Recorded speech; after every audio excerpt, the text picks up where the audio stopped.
Elaine stood in her kitchen a little before 10 on a Saturday night. The sink was still warm from the water she had just run. 2 wine glasses sat upside down on the counter, clean and matching. David's jacket hung over the back of a chair where he had left it. Whether by accident or on purpose, she no longer tried to decide. The house was quiet. Not the settled quiet she had once imagined for herself after the divorce. This quiet carried the leftover warmth of a man who had been there, who had held her, who had slept beside her, and who had still managed to leave a space that felt unfinished. She touched the sleeve of the jacket. The fabric still held his scent, and in that small, ordinary moment she understood something she had been circling for months. She was not missing David exactly. She was missing a deeper version of him, the one who had never quite arrived. Elaine was 63. She had ended a 27-year marriage at 59. Her 2 children were grown and living in other states. She had a home that was finally paid for, work that still interested her, and a handful of friends who knew how to sit in silence without needing to fill it. She had learned, carefully, how to be alone without feeling lonely every hour of the day. 11 months earlier, she met David. He was 67, a widower, steady in the way some men become steady after they have already lost someone important. He did not rush. He did not perform. He simply showed up when it suited both of them, stayed the night a few times a week, and left again without drama. In the beginning, it felt like relief. After decades of carrying so much of the emotional weight in a long marriage, the ease of his presence seemed like exactly what she needed at this age. He was kind. He was consistent in the practical sense. He remembered how she took her coffee. He reached for her in the dark. For a while, that was enough to quiet the old restlessness. Then the smaller gaps began to show themselves. After they made love, he would often fall into a comfortable silence or talk about the weather, the traffic, the tea time he had on Tuesday. When she once mentioned how hollow the holidays felt without her daughter in the house, he listened politely, and then, without unkindness, steered the conversation somewhere lighter.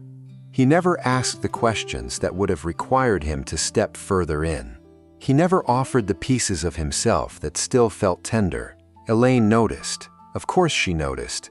And slowly she began to edit herself. She spoke less about the deeper currents. She kept the warmth steady. She told herself that men of his generation simply were not raised to go there, that his reliable presence was already a gift, that asking for more would only disturb the peace they had found. She was not without standards. She had left a marriage that no longer felt mutual. She knew what it cost to stay too long in the wrong place. Yet something quieter than standards was keeping her in this half-connection, a longing she rarely named even to herself. The longing to be met in the deeper rooms of a life that had already lived through so much. The longing for a man who would not only enjoy her company and her body, but who would be willing to stay present in the ordinary silences, the ones that come after the children have gone, after the body has changed, after the years have already taken their share. That longing is what held her longer than any promise David had ever made, and he had made almost none. What Elaine could not yet see clearly was the other side of the same quiet. David was not playing a game. He was not waiting for someone younger or more exciting. At 67, after the long work of rebuilding a life alone, he had come to value a certain protected stillness. He liked the way Elaine received him. He liked that he could arrive, be welcomed, and leave again without having to rearrange the careful order of his days. Her warmth felt like a gift he did not have to earn through emotional risk. Somewhere inside him lived a private decision, rarely examined. He was no longer willing to open the deeper doors. Doing so would mean letting another person see the places that still ached, the fears that had not fully settled, the limits he had placed around his remaining years. He had decided, almost without words, that the cost of that kind of closeness was higher than he wanted to pay. So he offered what felt honest to him at this stage, steady presence without deeper entry. To him, it was kindness. To the woman still carrying a quiet longing for more, it was something that kept the hope alive just enough to stay. And that is where the real tension lives for so many women over 55. Not in the absence of a man, but in the presence of one who is willing to stay close while remaining carefully outside the deeper rooms. David's decision was never announced. It lived quietly in the way he arranged his weeks, in the subjects he allowed, in the depth he simply did not enter. After years of rebuilding a life that no longer included a wife, he had learned the value of a certain protected stillness. The house he returned to each time he left Elaine's was ordered, predictable. His friendships were long-standing and light. His calendar had room for golf, for the grandchildren when they visited, for the quiet evenings he had grown used to. Elaine's warmth fit into that life without disturbing its shape. She received him. She did not ask him to become someone different. She did not require him to revisit the places that still carried old grief or unnamed limits. To David, this felt like a fair and even generous arrangement. He offered consistency. He offered physical closeness.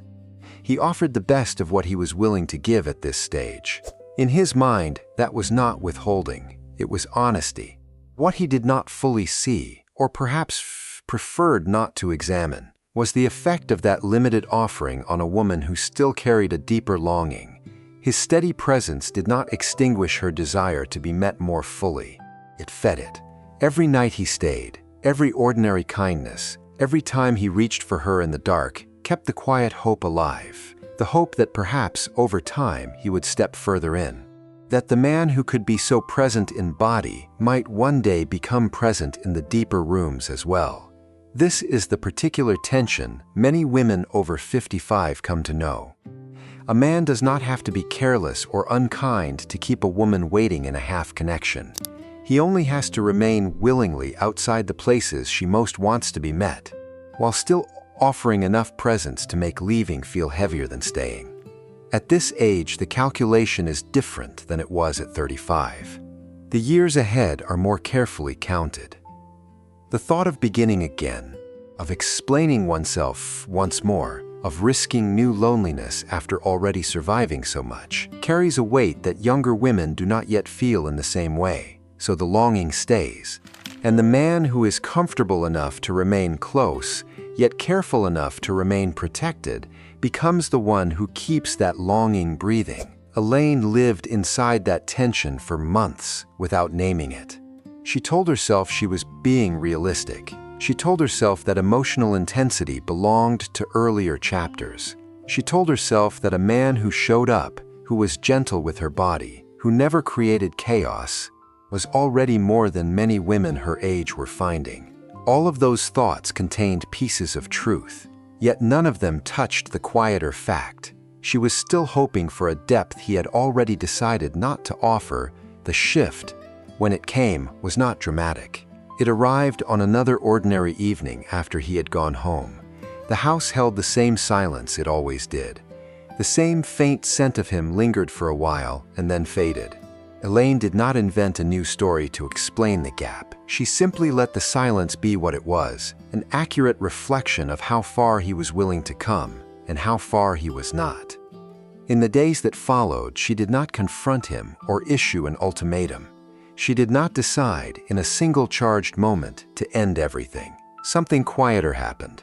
She began to notice how automatically she had been offering the full measure of her warmth, her attention, her willingness to smooth every small awkwardness, and she began, without announcement, to keep a portion of that warmth closer to herself, not as a strategy, not to make him chase or prove anything, simply because she could no longer pretend that the longing she carried was something she should keep discounting in order to remain easy to be with. The longing itself was not the problem. The problem was continuing to place it in a relationship that had no room for it. She still saw David. The connection did not end overnight, but something essential had changed in the way she stood inside it. She no longer used her hope to fill the spaces he left empty. She allowed those spaces to remain visible. And in doing so, she discovered a different kind of quiet, one that belonged to her rather than to the half-presence of a man who had already chosen the limits of what he would give. Many women over 55 recognize this exact landscape. They are not staying because they have forgotten their worth. They are staying because a particular kind of longing, the longing to be met in the deeper registers of a life already well lived, still feels too true to abandon.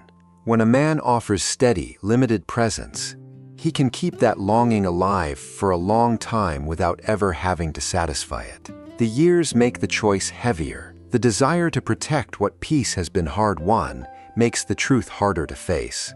Yet the clearer path does not require a woman to extinguish what she longs for. It asks only that she stop offering that longing to a place where it cannot be received. The deeper rooms of a life still matter. The desire to be met there is not foolish or excessive. It is simply a desire that deserves to be held with the same care a woman has already learned to give everything else that is precious at this age. Elaine did not become colder. She became more exact. She kept the part of herself that still hoped for real emotional presence, and she stopped spending it where only comfortable companionship was being returned. In that quieter accounting, something steady returned to her, not the excitement of early romance, not the drama of a final confrontation, but the plain, durable peace of no longer negotiating against her own deeper knowing. That peace is available. It begins the moment a woman stops asking a limited presence to become something it has already shown it will not be, and starts treating her own longing as worthy of protection rather than constant compromise.